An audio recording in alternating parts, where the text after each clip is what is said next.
కూడా ప్రభుత్వాన్ని కరెక్ట్ గా రమేష్ గారు ఒక్క నిమిషం, రమేష్ గారు వన్ సెకండ్ రమేష్ గారు గివ్ మీ మినిట్. తిరుపతి నుంచి మా కరెస్పాండెంట్ వర్మ అందుబాటులో ఉన్నారు, ప్రైమ్ టైం డిబేట్ లో జాయిన్ అయ్యారు.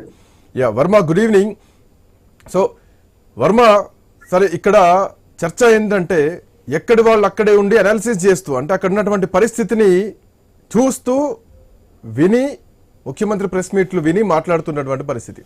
బట్ వర్మ, నిన్న రాత్రి నుంచి మీరు అక్కడ ఎపిసోడ్లో గ్రౌండ్లో ఉన్నారు. ఈరోజు ఉదయం కూడా ఆ మరణించిన కుటుంబాల దగ్గరికి మీరు వెళ్ళారు, ఆ డెడ్ బాడీస్ని మీరు చూశారు. కొంత హృదయ విదారకరమైనటువంటి పరిస్థితుల్లో మనసు నిండా భారంతో మీరు కనిపించారు ఈరోజు మధ్యాహ్నం కూడా. ఒకసారి పూర్తి ఎపిసోడ్ని ఎక్స్ప్లెయిన్ చేయగలుగుతారా వర్మ? అంటే ప్రధానంగా ఇక్కడ అధికారుల సమన్వయ లోపం, టీటీడీ బోర్డుకు అధికారులకు మధ్య గ్యాప్ చాలా స్పష్టంగా కనిపించింది. దీనివల్లే ఈ ఘటన చోటు చేసుకున్నట్లుగా కూడా ప్రధానంగా ముఖ్యమంత్రి ఒక నిర్ధారణకు వచ్చినట్టుగా తెలుస్తోంది. కాసేపటి క్రితమే సీఎం చంద్రబాబు సమీక్షా సమావేశం నిర్వహించారు. ఇక నుంచి టీటీడీ సంబంధించిన విషయాలను తాను డైరెక్షన్ ఇస్తానంటూ కూడా ఆయన చెప్పడంలోనే దీన్ని అర్థం చేసుకోవచ్చు. విధంగా టీటీడీ బోర్డు కానీ, చైర్మన్ కానీ అధికారులు సమన్వయం లేకుండా వ్యవహరిస్తున్నారంటూ కూడా ఆయన బహిరంగంగానే వ్యాఖ్యానించిన పరిస్థితి అయితే ఉంది. ఇది మారకపోతే కష్టం, సీరియస్ గా చెప్తున్నానంటూ కూడా చెప్తున్నారు. ఎందుకంటే గత కొన్ని రోజులుగా ఏదైతే పరస్పరం అటు టీటీడీ చైర్మన్ గానీ, బోర్డు సభ్యులు గాని, ఇటు అధికారులు గాని పరస్పరం ముఖ్యమంత్రికి ఫిర్యాదు చేసుకుంటూ వస్తున్నారు. అంతర్గతంగానే ఒక ఇన్నర్ వార్ లాగా. బట్ వర్మ, ముఖ్యమంత్రి నేరుగా, ఇందాక మీరు అన్నారు ముఖ్యమంత్రి నేరుగా డైరెక్ట్ చేస్తాను అనేటువంటి పరిస్థితి వచ్చిందంటే బోర్డులో ఎట్లాంటి లోపాలు ఉన్నాయో మనం స్పష్టంగా అర్థం చేసుకోవచ్చు. గతంలో ఇట్లాంటి పరిస్థితులు లేవా? ఈసారే ఎందుకు వచ్చినాయి? ఎందుకు అధికారుల మధ్య సమన్వయ లోపం జరుగుతోంది? అండ్ ఎక్కడైనా అనుభవం లోపం కనిపించిందా? ఈ మధ్యలో బోర్డు కూడా ప్రక్షాళన జరిగింది. సో అనుభవ లోపం జరిగిందా? ట్రైనింగ్ ఇవ్వడంలో ఏమైనా అధికారులు విఫలమయ్యారా?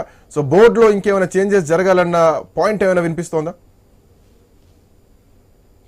గతంలోనూ ఉన్న ఇటువంటి గతంలో ఉన్నప్పటికీ కూడా ఇలాంటి ప్రమాదం చోటు చేసుకోవడంతో వెలుగులోకి రాలేదని చెప్పుకోవచ్చు. అయితే ఇప్పుడు గత కొంతకాలంగా కూడా టీటీడీ బోర్డు కొన్ని నిర్ణయాలు తీసుకోవడం, దానిని ఇంప్లిమెంట్ చేయడంలో ఇబ్బందులు ఉన్నాయి, అధికారులు వాటిని పక్కన పెట్టడం లాంటి ఘటనలు జరుగుతున్నాయి. దీనిపైన సాక్షాత్తు టీటీడీ చైర్మన్ ముఖ్యమంత్రికి కూడా ఫిర్యాదు చేశారు. ఆయన చెప్పిన కొన్ని విషయాలు ఏదైతే ఏఐ దర్శనం గంటలు అవటం కానీ, ఉద్యోగులకు బ్యాడ్జీల విషయంలో కానీ, ఈ చైర్మన్ చెప్తున్న వాటిలో అభ్యంతరాలు ఉన్నాయంటూ అధికారులు ముఖ్యమంత్రి దృష్టికి తీసుకెళ్లారు. పరస్పరం కూడా ఈ అంతర్గతంగా జరుగుతున్న ఈ కొన్ని రోజులుగా జరుగుతున్న నిర్ణయాల అమలులో జాప్యం వల్ల కూడా ప్రస్తుతం ఈ ఘటన వరకు దారి తీసిందని చెప్పి ఈ సమన్వయ లోపమే కారణమని ప్రధానంగా ముఖ్యమంత్రి భావించారు. అందుకని ఇంకా నుంచి ఇలాంటి ఉండేదానికి ఆస్కారం లేదని, అవసరమైతే తానే డైరెక్షన్ ఇస్తానని కూడా ఆయన చెప్పుకోవాల్సిన పరిస్థితి ఏర్పడింది. ఈ రోజు జరిగిన ఘటన నిజంగా టీడీపీ కూటమి ప్రభుత్వాన్ని కూడా ఒక చెడ్డ పేరు తీసుకొస్తుందని చెప్పి ముఖ్యమంత్రి ఆవేదన వ్యక్తం చేస్తున్నారు. తాను మంచి పరిపాలన అందించాలి, ముఖ్యంగా టీటీడీకి సంబంధించి పవిత్రత కాపాడాలని ప్రయత్నిస్తున్నప్పటికీ కూడా ఇలాంటి ఘటనలు చోటు చేసుకోవడం విచారకరమని అన్నారు. ఇంకా విషయానికి వస్తే నిన్న చోటు చేసుకున్న ఘటన కూడా పూర్తిగా సమన్వయ లోపం కారణంగానే జరిగిందని చెప్పచ్చు. ముఖ్యంగా ఏదైతే ఉదయం నుంచి భక్తులు ఏదైతే క్యూ లైన్ విస్తృతంగా ఏర్పాటు చేశారు. తిరుపతిలో దాదాపు 9 కేంద్రాలలో 94 కౌంటర్లు ఏర్పాటు చేశారు. అంటే ఎక్కడా కూడా రద్దీకి పెద్దగా ఆస్కారం లేదు. అందరూ కూడా ముందు వచ్చిన భక్తులు క్యూ లైన్ లోకి వెళ్ళిపోతే ప్రశాంతంగానే వాళ్ళు సాధారణంగా భక్తులు 20 గంటలు 30 గంటలు వెయిట్ చేసి కూడా తీసుకునే సందర్భాలు ఉన్నాయి.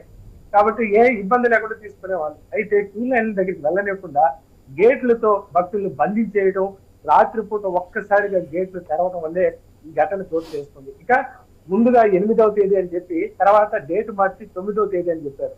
8వ తేదీ అన్న విషయం ప్రజల్లోకి విస్తృతంగా వెళ్ళిపోయింది. ఆ తర్వాత డేట్ మార్చినప్పటికీ కూడా చాలా మంది భక్తులు 8వ తేదీ టికెట్లు ఇస్తున్నారని అనుకొని సుదూర ప్రాంతాల నుంచి ఇక్కడికి చేరడం జరిగింది. ఇది కూడా భక్తుల్లో ఒక రకమైన కన్ఫ్యూజన్. ముందుగానే క్లారిటీ ఉంటే ఈ పరిస్థితి వస్తుండేది కాదన్న అభిప్రాయం కూడా ఉంది. ఇక నిన్న సాయంత్రం చోటు చేసుకున్న ఘటన, అంతమంది భక్తులు, అంటే ఈ రోజు బైరాగపేట ప్రాంతం ప్రధానంగా చర్చకు వస్తుంది. ఈ రోజు ముఖ్యమంత్రి కూడా అక్కడికి వెళ్లి పరిశీలించి వచ్చారు. దాదాపు 2,500 మంది అక్కడ పార్కులో బంధించేశారు గేట్లు వేసి. అక్కడ కెపాసిటీ కనీసం 2,000 మంది కూడా ఉండేదానికి లేదు. అయినా 2,500 మందిని అక్కడ ప్రతి ఒక్క బందికానాలకు వాళ్ళని బందీ చేసి అందులో ఒక మహిళ శ్వాస కోసం ఇబ్బంది పడుతూ ఉంటే ఆమెను బయటికి తీసుకురావాలన్న ప్రయత్నంలో గేట్లు తెరవటం, ఒక్కసారిగా ఆ గుంపంతా బయటికి రావటం, ఒకళ్ళ మీద ఒకళ్ళు పడిపోయి ఈ విధంగా చనిపోవడం లాంటి దురదృష్ట ఘటన చోటు చేస్తుంది. ఇది ఖచ్చితంగా అటు అధికారుల వైఫల్యము, పోలీసుల వైఫల్యంగానే ముఖ్యమంత్రి భావించారు. అందుకని తాను ఏరుకోరి తెచ్చుకున్న ఏదైతే తిరుపతి ఎస్పీ సుబ్బారాయుడిని అకస్మాత్తుగా బదిలీ చేయాల్సిన పరిస్థితి ఏర్పడింది. తెలంగాణ నుంచి డిప్యుటేషన్ మీద మరి ఆయన ఇక్కడ ఏపీకి తీసుకొచ్చారు. అలాంటి అధికారిని దూరం చేసుకోవాల్సిన పరిస్థితి ఏర్పడింది. అలాగే టీటీడీ సంబంధించి టీవీఎస్ కో శ్రీధర్ పైన కూడా బదిలీ వేటు పడింది. టీటీడీ జేఈఓ గౌతమి పైన కూడా బదిలీ వేటు పడిన పరిస్థితి అయితే ఉంది.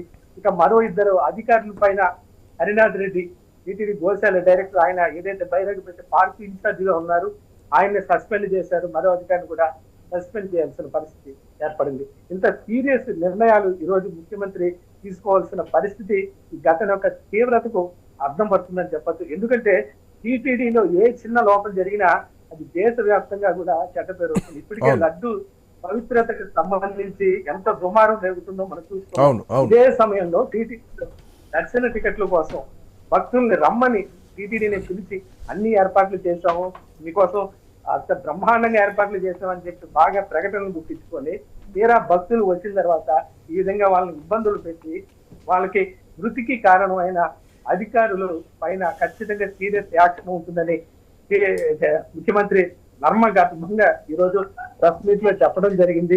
దీన్ని ఇంకా ఉపేక్షించే ప్రసక్తే లేదని చెప్పడం కూడా జరిగింది.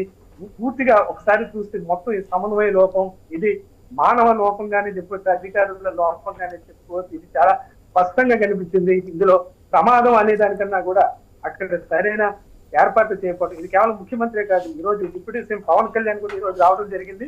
ఆయన కూడా బాగా మొత్తం పరిశీలించారు, ఆ పార్కుకి వెళ్ళారు, అక్కడ చూశారు, క్యూ లైన్లు చూశారు, తర్వాత స్విమ్స్ కూడా రావడం జరిగింది. అక్కడ కూడా వచ్చి క్షమాపణ అడిగారు. ఆయన ప్రభుత్వం తరఫున భక్తులను క్షమాపణ అడుగుతున్నానంటూ ఆయన వ్యాఖ్యానించారు. ఈఓ జేఈఓ ఇద్దరిది ఇందులో తప్పుందంటూ కూడా బహిరంగ తనక ప్రభుత్వంలో ఉన్న అధికారులపైన వ్యాఖ్యలు చేయాల్సిన పరిస్థితి గతంలో పెద్దగా ప్రభుత్వాలకు వచ్చేది కాదు. అయితే ఈ రోజు ఆ పరిస్థితి దాపురించిందని చెప్పచ్చు.